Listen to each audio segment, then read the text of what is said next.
Hello, welcome to our once a month Tuesday YouTube workshop. Very happy to bring obviously an important topic to you today.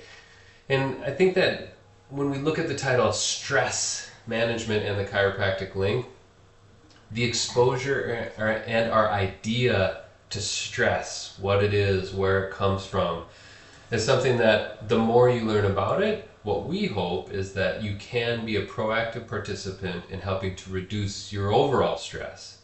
Because the reality is that it comes from many different things, and our body only has a capacity.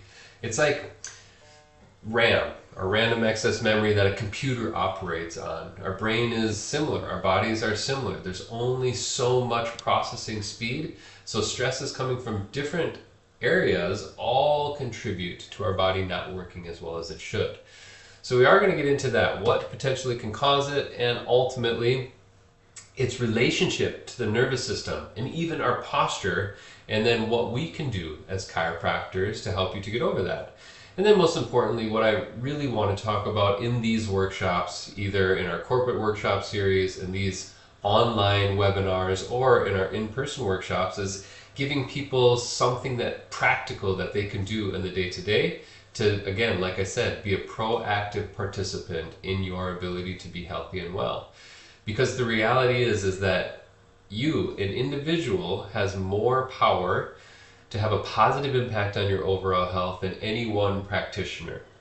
So, if you're joining us as a practice member who's already seeing us, fantastic. Following these little tips and tricks will help you to maximize the results that you see under corrective chiropractic care. If you're somebody who's not a practice member and just out there and looking at this for educational purposes, you will be able to take some of what we go through today and start to apply it to your daily living and have positive effects.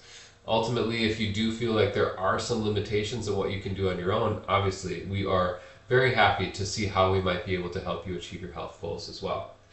So with that, let's get into understanding stress, what it is, and how we might be able to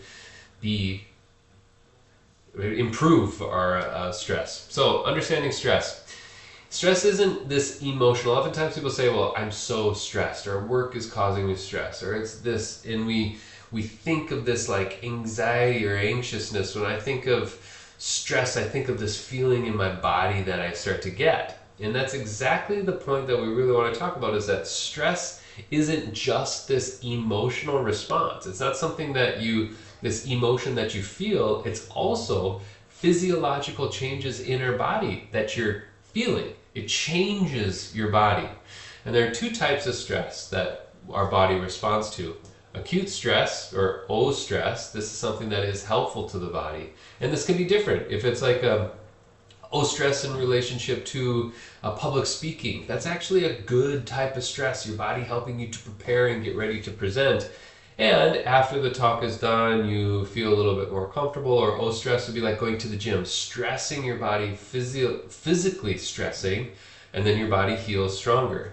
The other stress, chronic stress, distress, is harmful. This is a chronic exposure to stress. So chronic stress exposure, even if it's low dose, like the constant deadlines, or the, not getting enough sleep, or we're going to talk about what these types of stresses are on the body.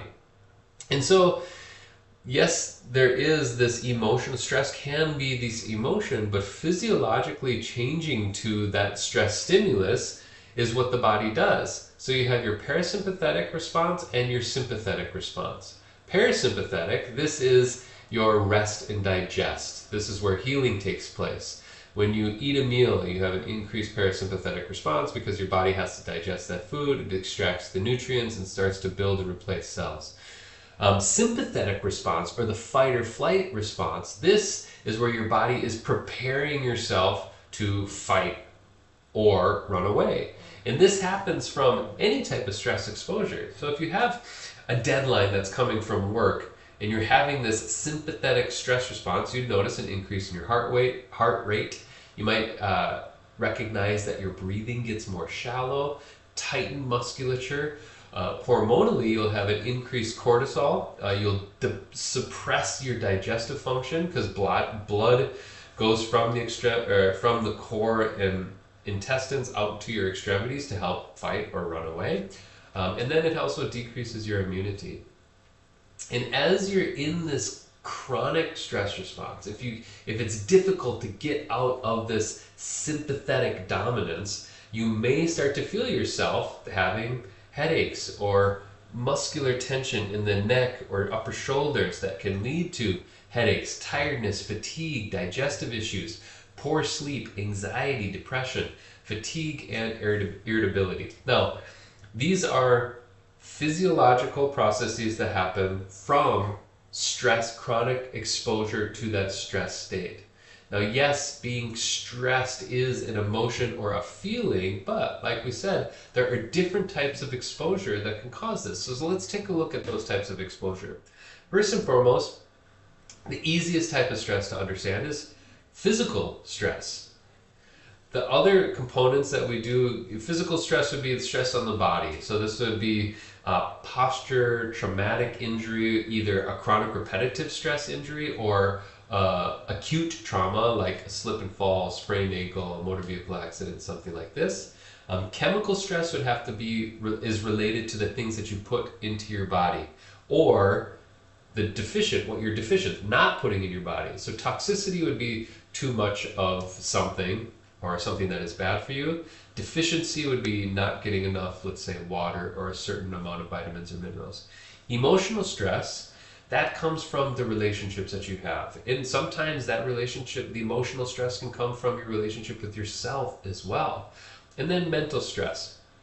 Mental stress is about mindset and how you experience or your relationship to the stress environment that is around you. So we're going to break down each one of these and talk about how they come up in our lives, what they might cause, and ultimately then we are going to provide you with some solutions.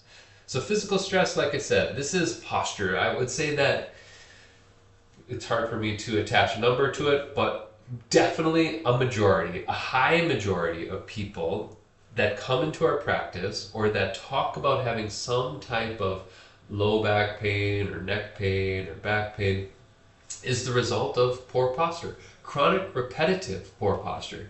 Sitting slouched in your seat like this in itself is not inherently bad, but it's that posture over time. So chronic forward head posture, rounded shoulders, your body will start to negatively adapt until that becomes to an almost semi-permanent position. Repetitive strain. One of the things that I talk about with repetitive strain so often that people overlook is your right shoulder. So this is my right shoulder. If I'm using it as the mouse hand, in order to move the mouse, generally people elevate their arm slightly. When you elevate the arm slightly, you're activating the levator scapula muscle in the back upper portion of your shoulder blade, and you're lifting that up, and some people start to get this chronic pinpoint tenderness on the inside upper part of that shoulder blade, which can then transmit into neck and shoulder stiffness, maybe down into the arm. So this is a chronic repetitive stress. Accidents or injuries, these are acute physical stress. So a slip and fall, motor vehicle accident, sports-related injury, kids learning to walk, some physical stress from even the pregnancy. Pregnancy is an interesting one because it is a chronic type response, but the body does have to adapt to the increased weight of the baby and the changes in just the physiology and how your body does move as a result of being pregnant. An important thing about pregnancy, though, is it's not a condition or a pathology. It's a normal process. Every single one of us went through that pregnancy process as we were being born, and every woman who has birthed a child has that experience of having to adapt to the physical changes of being pregnant. And how your body manages that type of stress is important. And then poor sleep mechanics and things like this. So, and then the other component of lack of movement or overtraining. Obviously, our bodies were designed to move, and we need to move them on a consistent basis to be as healthy as possible. But it's also, if you're moving too much or the wrong type of movement, that can cause physical stress too. And when we look at physical stress, some of the effects can lead to obviously tight musculature, joint dysfunction, subluxations, which are misalignments in the spine that can cause changes not only in muscular tension and joint restriction, but pressure on the nerves, and it doesn't allow the body to communicate with itself. We'll get into what that looks like more later on as well. Physical stress leading to headaches, neck pain, back pain, nervous system overload. When this body has reduced tension or reduced mobility because of tension, that restricts the spine and can cause disruption of body system function. And then because of all of that, if the increased tension, muscular tension, reduced joint mobility, you have a reduced adaptability. So you have an inability to adapt to whatever stress stimulus is that is coming up. And this is the most important factor of all stress.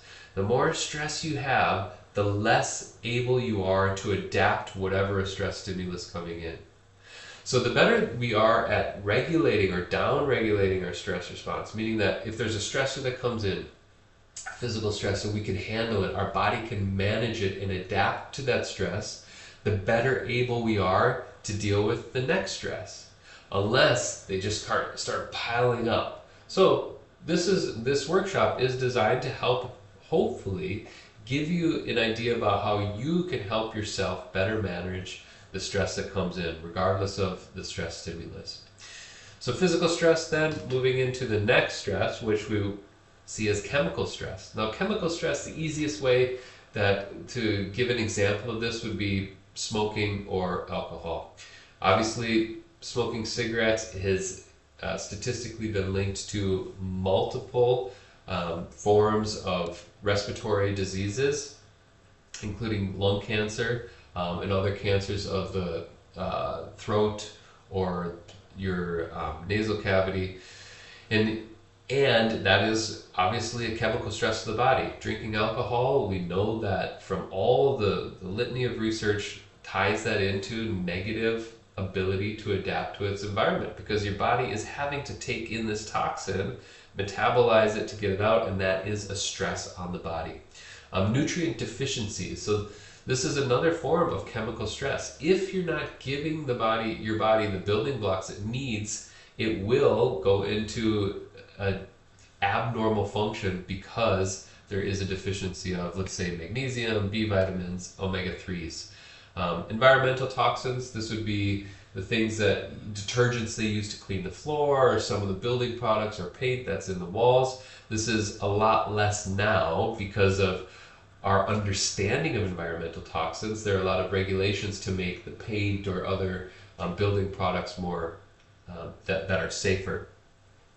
Medications. Every time you take a medication, it's your body's response to that medication that helps you heal and recover. But also, when you take a medication, there are the desired effects of reducing some of the symptoms, but there are also these side effects. Those side effects are just your body responding to that toxin that you're putting inside. And that's an important thing to note, is that it's not the medication that's healing you, it's your body's response to that medication. And medication, a lot of times, is designed to have a specific type of function within the body. And then also another chemical stress, obviously probably the easiest one, would be dehydration. If you're not getting enough fluid, it's impossible for your body to have optimal physiological processes. And all of this chemical stress can lead to inflammation, which would increase your pain sensitivity. So if you do have toxic stress or chemical stress, you might be hypersensitive, and there's an increased perception of pain. Hormonal dysregulation, so cortisol, insulin, and serotonin. There is a release of some of these or a lack of these hormones in the body with chemical stress. This can be particularly impactful in men and women who are going into middle age, where they might have hormonal changes. Men, they have a drop off of testosterone. If you have chemical stress, there can be massive changes to testosterone. For women, estrogen and testosterone. And that's why a lot of this big thing recently is with hormone replacement therapy. If it's for testosterone with men or TRT, testosterone replacement therapy, or with women, certain hormone replacement therapy, as it's either premenopausal or postmenopausal. But with all of these, you want to make sure that you're obviously speaking to your healthcare provider to understand, yes, the benefits, but also what are the side effects, and are there alternatives to achieve the desired effect of bringing your hormones into balance? Can it be done through diet and exercise and other factors? And if it can't, then obviously relying on certain pharmacology can be a tremendous way to have a massive impact on body system function. After going chemical stress, the next type of stress we do get exposed to commonly, and I would say that this is what people most oftentimes think of when they're thinking, oh, I'm stressed. You think of emotional stress. And this might look like grief or conflict or unresolved trauma. Grief, obviously, the most difficult form of grief that or emotional stress would be the loss of a loved one. And if you have gone through that process, I'm sure you can understand how much it just changes how you bring yourself into present yourself in the day, because of the grieving process overtakes the mind. It is something that has to be processed. And when you are going through a grieving process or some type of emotional trauma, it not only interferes with your ability to think and process whatever it is that you have to do, there is a physiological response. There's a change in hormones which can lead you to feeling more lethargic or wanting to be inside or not wanting to engage with the world. And understanding these challenges sometimes can help you to be proactive into taking a step towards resolving it.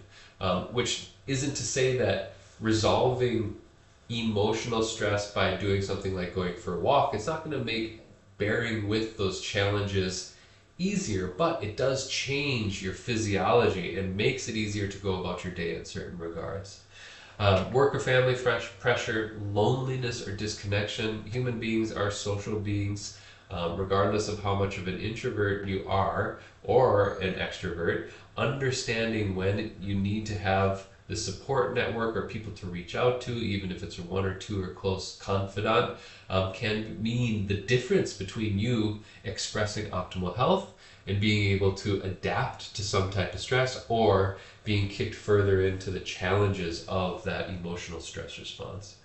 Feeling overwhelmed or overwhelmed by a caregiver, teacher, or a parent, or the providing those support systems to either your parents or your children, something like that. And then also lack of emotional boundaries. I think that when we talk about emotional stress, it's really trying to understand the environment that you're in and helping you as an individual feel empowered in what you can do to positively impact your own personal emotional stress. And sometimes that's just removing yourself from the situation, and knowing how to do that and why it is good for your overall health and wellness. Some of the effects that can happen from emotional stress, you can trigger sympathetic dominance. So what that means is that remember that fight or flight response. If there is some type of unresolved trauma that you get triggered by from either a memory or an interaction with the person, you are literally kicking yourself into this fight or flight stress response, which starts to prepare your body to either fight or run away. The physiological process is the same, which then is taxing on the system, which can lead to that fatigue and tiredness and increased anxiety. The other thing, if you're in that stress response because of a trigger to an emotional stress, it's impossible for you to be in that rest and digest sympathetic response where healing takes place. So it's kind of hijacking your nervous system into this stress state. And although, yes, this can happen, there are ways to bring you back into that parasympathetic nervous system response. And we're going to get to that in just a minute. And then the final one is that mental stress. Mental stress can come from just your state of being, your relationship to all the stress that you do have to encounter. So this would be overthinking, negative self-talk, perfectionist, not being able to do something until it's absolutely perfect. And this can actually lead to certain types of procrastination, which then increase your anxiety. So with this mental stress, then also emotional overload, decision fatigue, trying to make the perfect decision, and the inability to really shut off or relax. And this can a lot of times stem from a feel of failure or a fear of the unknown. So understanding that these types of mental stress can also play a role in your physicality, your physical or physiological response, then we also know that healthy positive habits around your physiology and your movement can conversely improve your ability to deal with these mental stressors. And this is a huge growing body of research that's coming out, and has been studied for decades now, that talks about doing the little things, the little positive changes that you know you control, can help to improve your relationship to the emotional, chemical, and physical stressors that you do encounter. And that can ease the load on the mental stress. So all of this then, well, how does it relate to chiropractic? One of the biggest things that we know for certain is that the physical body does impact how the body can physiologically process its environment. So one of the easiest ways we can look at that is just posture. There are changes that happen in the presentation of posture that start to create tension in musculature and joints. As there's tension in musculature and joints, that will then change neurological communication through the body. Joints have receptors around every single joint that tell it where it is in space and time. These are proprioceptive fibers. Joints also, they do have pain sensory pathways. And these different pathways communicate continuously from the brain to the rest of the body, letting it know what's going on in our environment. As you're exposed to certain stress response, like I had already talked about, there are physiological processes that occur in order to help you fight or flight or rest and digest. The rigid nature of postural tension that develops from chronic repetitive state starts to then also change how the body and the brain can communicate to the rest of itself. So through your spine, these changes compress the spine, tighten surrounding muscles, it reduces oxygen intake, and creates a loop where stress feeds more stress. You're mentally stressed because of all the workload, starts to create stress in your body, muscular tension, which then increases the perception of all the other stress. You're filling your RAM, your random access memory, the operating system, you're filling it with more and more stress. And this can seem just like this overwhelming process that leads to more anxiety and more tension, and you don't know how to break that cycle. But there is a way to do it. And a way to do that, first we have to understand some simple facts about the physiological processes. Now, the human body, these are just facts of how the body functions, anatomy and physiology. The human body is self-regulating and self-healing. I mean, the easiest example, you cut your finger, the cut heals. The body knows what it has to do in order to function optimally, and it does so with the best it can. I love think about, we understand that eating a healthy diet, balanced nutrition with fruits and vegetables and the right amount of protein, carbohydrates, and fats, eating that type of diet, we know is going to be better for us. Although the body is able to take crap food. If you're eating a bunch of sweet, like donuts for breakfast, and you're having a sweet soda for breakfast along with that, the body is still able to extract whatever type of nutrients and repair to the best of its ability. So the body is self-healing, self-regulating. You don't have to consciously do any of that. And the brain coordinates all of this body system function. And this coordination from the brain to the rest of the body to regulate body system function happens over and through the nervous system. So we know this to be true. Nervous system communicates what has to happen through the central nervous system, the spinal cord, and the peripheral nerves. We also know that there can be interference with this communication. There was a study that was done in the early 2000s that talked about the weight of a dime on a nerve rootlet that changes the signal. So it doesn't necessarily squeeze it and stop it entirely, but it disrupts and it gives a misrepresentation of what's happening in its environment. And if the brain doesn't have the appropriate information about the environment, then it won't be able to accurately regulate what it's supposed to.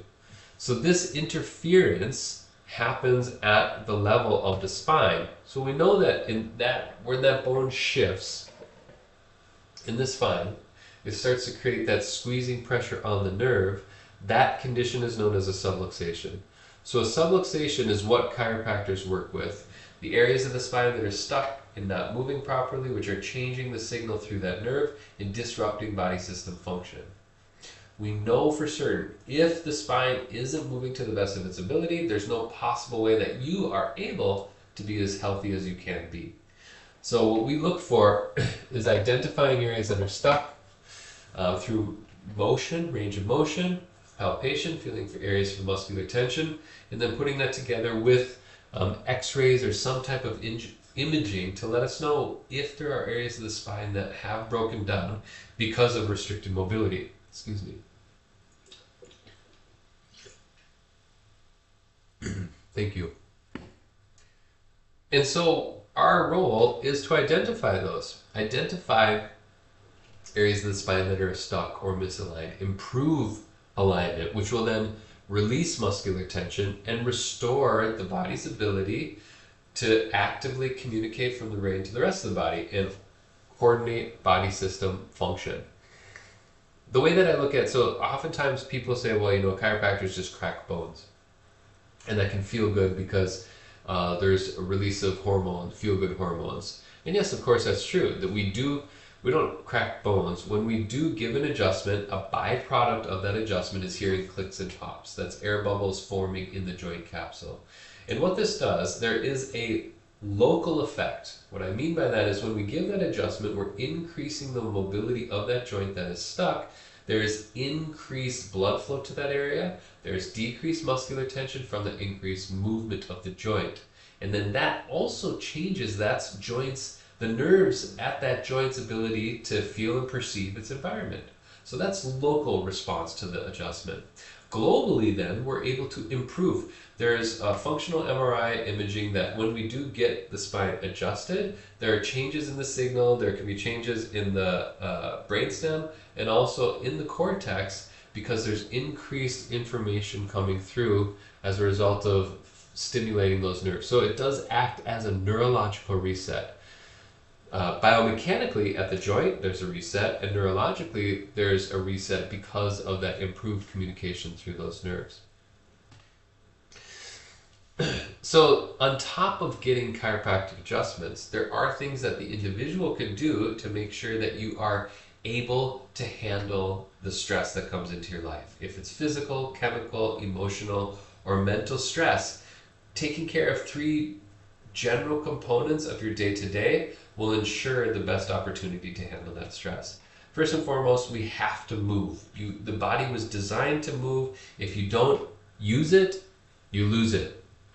So different ways to get extra movement into your day might be actively commuting. That can be getting off a bus stop or a train stop earlier and walking. It can be taking the stairs instead of the escalator or the lift. It can be taking meetings while you're walking. So if you have a phone call, go for a little walk. If you have a colleague who you can do a meeting with, doing that meeting while you're walking. Little movement snacks through the day. There was a study that was done that looked at for every 45 minutes of seating, you're doing 10 body weight squats, which is just standing up out of your chair and sitting down. And that little bit of movement done for every 45 minutes of sitting, if you're working for an 8-hour day, was equated to getting 7,000 steps in that day. So movement stacks, and then also varied work positions. Something that is very, I would say, becoming more commonplace is the standing workstation. Working while you're sitting down and then doing a mix of standing, because that varies the consistency of position that you are for long periods of time. And now with movement, it supports the healing process, increases brain activity, increases immune system function, increases cardiovascular markers of healthy help and vital individual. And also with movement, you're improving sleep. So much of we see is people's inability to turn off because of chronic and constant stress exposure. Getting movement can help to down-regulate and manage that stress so that your body can be in a restful state. So a couple specific ways we can get movement in is just to help to release tension in the neck, shoulder, and upper back because of how much time we spend sitting. And easy ways to do this are just working on neck mobility, going through ranges of motion. You can do circles of the neck in a clockwise or counterclockwise, rotating between. Again, movement is essential for the overall health of a joint. If you're not moving, if you're not using it, you're losing it. So just going through neck rotation, bending from side to side, a lot of times movement can be more effective than stretching because that contraction and relaxation of those muscles help that muscle to relax. Shoulder rolls, bringing your shoulders up to your ears and rolling them back, can help to reduce the tension in that upper shoulder. Scapular retractions is just bringing those, imagine trying to pinch a chopstick between your shoulder blades. So bringing those back and holding that in a position. And then also mobility of the shoulders, arms up, hand behind your head. This is a tricep stretch, but it also helps with that mobility through that shoulders. So just getting movement through that upper back, shoulders, and the neck. And then taking a nice deep breath. Inhale, lifting the shoulders up, and then exhale, letting those shoulders drop down. In a little bit here, we're also going to be talking about breathing techniques which help to shift you or switch you out of that the sympathetic response and shift you into parasympathetic. But this is also a good way. Breathing, putting movement with your breath can help to reduce that overall tension and bring your awareness into your body, which will then help you to decrease stress response. Low back and hips, from all the sitting that we generally do, the majority of us lead sedentary lives, meaning we're not getting enough movement. So having a dedicated routine around increased mobility of the day is definitely going to help to reduce your overall stress response. So low back, hip is very easy to do. Pelvic tilts is just in your seat, kind of rolling your pelvis forward and back. That helps to get movement into that lumbar spine, which can help to reduce muscular tension. The seated figure four would be kind of like sitting with your legs crossed, but you're just bringing your one heel, like right now, my right heel is on my left knee, and I'm making a 4. You have that there, and you can kind of stretch into that, pushing down on the knee a little bit, and then switching to that other side. That helps for mobility into the hips. My hips are quite stiff, so this is something that I really have to be diligent about doing. Getting that hip up, moving that through ranges of motion. Leaning forward and bending, that can help. So it's just trying to lean forward and touch your toes. It helps with your quadratus lumborum, a big muscle in your low back, as well as your glutes and your hamstrings. Cat-cow is an adapted yoga pose. We're just going through flexion and extension of that lumbar spine, which will help you to reduce low back pain.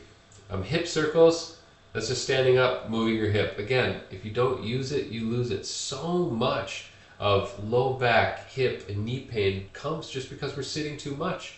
And once you get up and you start to use those joints, standing up, doing lunges, doing bodyweight squats, it does help tremendously, not only to build muscular strength, but it helps to prevent pain down the road. So moving into that's just a brief overview on how to get movement into your day to help reduce the stress stimulus of physical stress. If we go into chemical stress, then we look at if it's toxicity and deficiency, eating too much of something that's bad for you, or deficiency on the things that are good for you. Then the antidote or the solution is reducing the things that are bad for you and increasing the things that are good for you. When we look at nutrients and eating well, we look at macronutrients of protein, carbohydrates, and fats. You want to make sure you're getting a balanced, it's not necessarily balanced, higher in protein. Carbohydrates are okay and good. I mean, there's this villainizing. There's a lot of diets right now that are talking about the negative impacts of carbohydrates, but realistically, the carbohydrates are what fuel muscles to perform through certain activities. So, getting carbohydrates are an important part of being healthy and well. The problem is that if we have too much exposure to highly refined carbohydrates, they then can be turned into glucose and stored as fat. And then fats. I mean, fats are important for cellular health, for bone and joint health. If we look at micronutrients, that's the vitamins and minerals. I will say that most people are deficient in these three: vitamin C, vitamin D, and omega-3 fatty acids. The reason I like to talk about supplementing with those is also because they're cheap. You can go on to iHerb or any other online retailer or a health food store and get these pretty cheap. And if you start taking them consistently, they will have a dramatic positive impact on your overall health and well-being.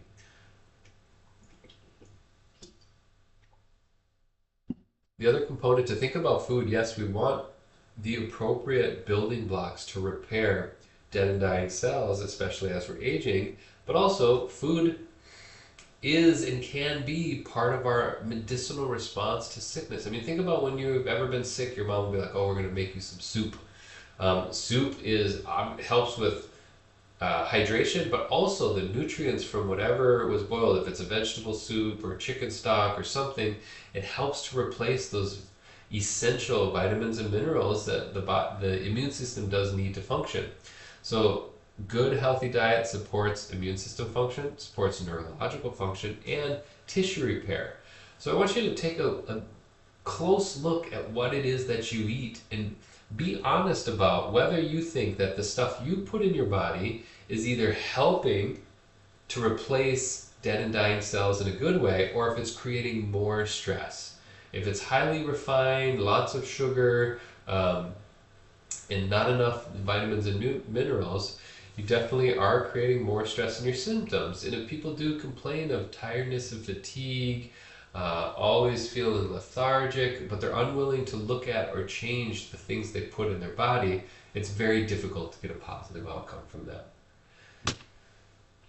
If we then look at the other component of emotional stress or mental stress, it is a practice and part of the solution to have not just a positive outlook, but to create an environment where we're focusing on positive mental well-being. And this is the same thing about like going to the gym for a physical body. You can take your brain to the gym, and it's about consistently participating in a task that increases your conscious awareness of yourself. And this can be done through different things. I mean, meditation, prayer, and reflection.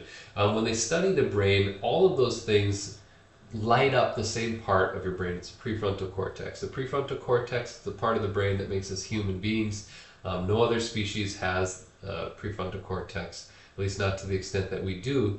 And when you're in this type of focused state of either prayer, meditation, or reflection, you're firing up that prefrontal cortex. When the prefrontal cortex is fired up and you're focused on conscious awareness of being in the present moment, you are automatically down regulating your stress response. You're pushing yourself into that parasympathetic nervous system response. And like I said before, you can't be in sympathetic and parasympathetic nervous system response. Sympathetic is fight or flight, parasympathetic is rest and digest.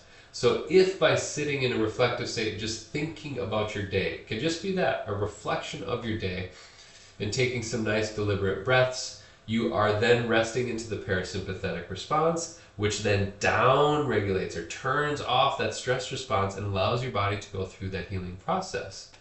And then we're literally leaning into or harnessing the power of your brain to help you heal and repair and positively function. There's a study that looked at outcomes for low back pain.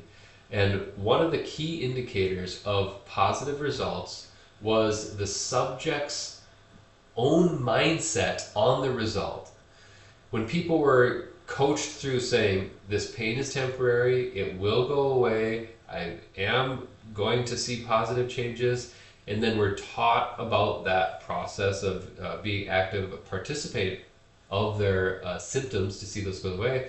That was the greatest indicator of seeing positive change within low back. The other thing about focusing on this type of mindful activity or focused breathing, it helps you to sleep better, improves immune system function, and improves pain tolerance. Again, the way that it does this is that our RAM, we only have so much processing power to deal with these constant bombardment of stress in all different, if it's physical stress, chemical stress, emotional stress, and mental stress. In our brain, we're at this threshold. As we start to down regulate that, if it's simply by having a breathing exercise, you decrease the tolerance, you increase your tolerance to pain. So you don't have this ultra sensitivity to whatever that discomfort might be in your body. So I want to go into some of the techniques that you could potentially do. So the nervous system reset or breath work is a tremendous way to positively change the stress response within your body. So the physiological stress response. And as we change physiology, it can then be easier to change our mental process as well. And a great way to do this is through breathing exercises. Breathing is the easiest way to bring the attention into our body, to focus our attention on our physical body, which then helps to push that parasympathetic nervous system response. One of the easiest way is to just sit and concentrate on your breath going in and out. No specific guidelines on how many seconds to breathe in or out. Just concentrating on either the tip of your nose and the air coming in and out, or if your nose is plugged, slightly pursed lips and feeling the air come in and out. That awareness activates that prefrontal cortex and again shifts you into the parasympathetic nervous system response.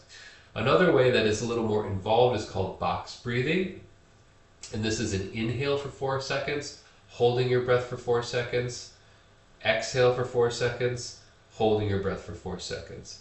So that's the box is the 4 second, 4 second, 4 second, 4 second. Inhale, hold, exhale, hold. And doing this for 4 rounds will have a dramatic change from that sympathetic nervous system response into the parasympathetic nervous system response.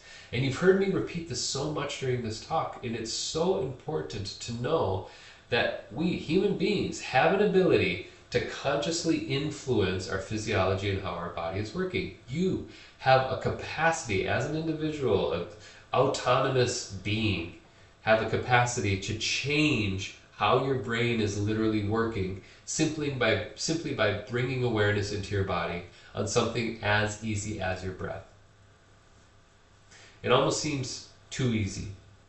But the beauty of things that are easy to me is that they make it's more, it's easier to be compliant or have compliance or do something consistently when it's easy. If it's this dramatic, like, oh, I have to drive an hour to go to this, the gym or this space, and I sit there and have this, that makes it, there's a huge barrier of entry. And I think a lot of times with how easy this is, people neglect it as being significant, where it's the alternative. The ease should lend itself to the ability to do it consistently, and then doing these things consistently over time lends itself to positive change down the road. So I encourage you all to develop some type of habit around just sitting and being with yourself, focusing on your breath. If it's difficult for you to meditate or you're not a religious person and don't want to pray, focusing on your breath is one of the easiest ways to down-regulate our stress response, increase our body's ability to heal, repair, and function optimally, and most importantly, adapt appropriately to whatever the next stress stimulus is. Because symptoms, when a symptom comes up, it's purely your body's inability to adapt to stress. And then the symptom comes to the surface. And like I've said so many times throughout this talk, the more stress response that you have, the more stress exposure with inability to deal with that stress will fill up your RAM. and cause difficulty and challenges for you in being able to adapt to future stress. Because as we all know, stress never stops. There are things that you can't control. You can't control traffic. You can't control your boss coming and telling you to do something. But what you can control is your response to those things coming in. And the better you get at dealing with stress through some type of focused awareness or understanding what's happening in your body, the easier it becomes. You can become a pro at handling stress. And the better you are at handling stress, the less stress you become. So, thank you all for listening. I appreciate you taking your time from your lunch today. I'm going to leave you with just a few tips that will help you to maximally achieve your health-related goals. The best way to do something is just to create a habit around it. 5 to 10 minutes of breath work each day. You can start your day with it, you can put it midday, or you can end your day with it. But consistency is key. Regular hydration and movement breaks. Again, make it a habit. These small habits, they start to compound. Try to limit your screen time. And if you do have screen time, if you're on your computer or your phone, having reset. Put the phone down, do some bodyweight squats, get out and walk a little bit. Having some practice around mindfulness or writing, reflection, like a gratitude journal, or sitting and writing to yourself, visioning out what you want to see for your day. And then also routine chiropractic care. Chiropractic care has been shown without a doubt to positively influence our body's ability to appropriately adapt to stress stimulus. The more movement we have in your spine, the better your nervous system functions, the better you're going to be able to function. So chiropractic care is definitely a part of the puzzle for living an optimal life. It's important to remember that with health, you don't rise to the level of your intention or aspirations. You're like, I want to be this.